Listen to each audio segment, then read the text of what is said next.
Selamat pagi, perkenalkan, nama saya Madi Sangkat Majo dari kelas manajemen 23A dengan NPM 23411079. Ingin mempresentasikan tugas pengertian English speech.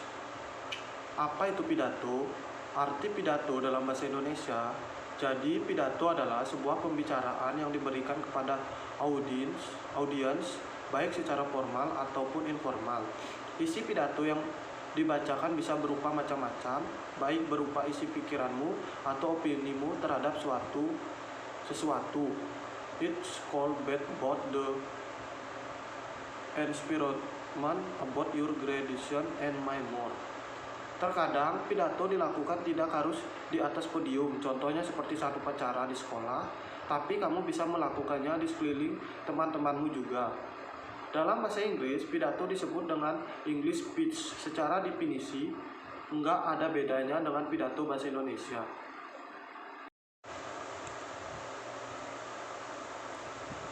Jenis-jenis pidato. Pidato meliputi beberapa jenis tergantung isi dan tujuannya.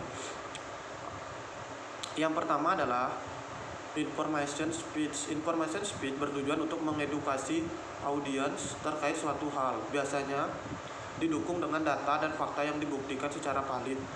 Yang kedua adalah entertaining speech.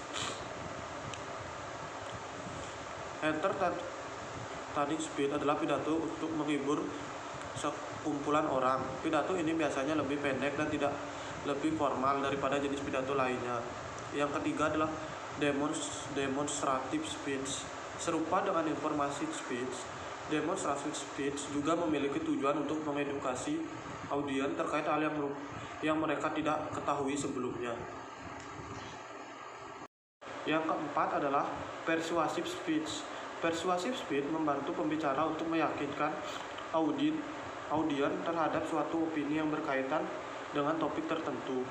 Biasanya, persuasive speech berbicara mengenai berbagai hal, mulai dari hiburan hingga sesuatu yang lebih serius seperti politik. Yang kelima adalah oratorial speech. Oratorial speech dapat berisi tentang pembahasan mengenai suatu isu atau menyampaikan opini dalam keadaan tertentu, seperti upacara pemakaman atau kelulusan.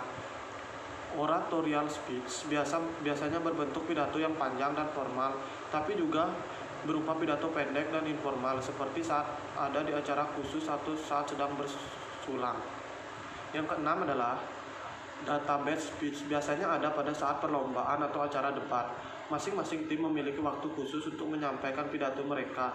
Meskipun mirip dengan persuasive speech yang meyakinkan audiens akan suatu pidato debat, mencoba meyakinkan audiens atau juri untuk mendapatkan dukungan atau justifikasi terkait opini mengenai suatu hal. Yang ketujuh adalah special occasion speech.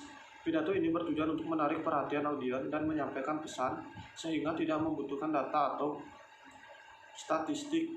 Biasanya special occasion speech ini pendek, menarik perhatian serta langsung ke topik utama.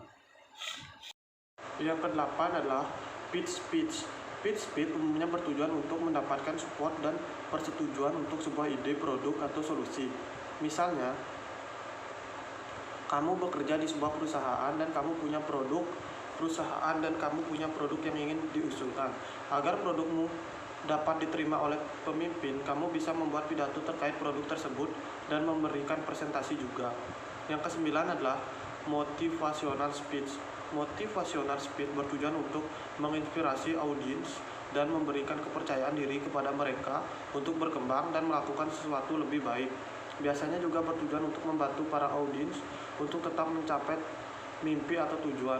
Yang ke-10 adalah impromptu speech. Dalam membuat pidato, biasanya kamu akan membutuhkan waktu untuk bersiap-siap.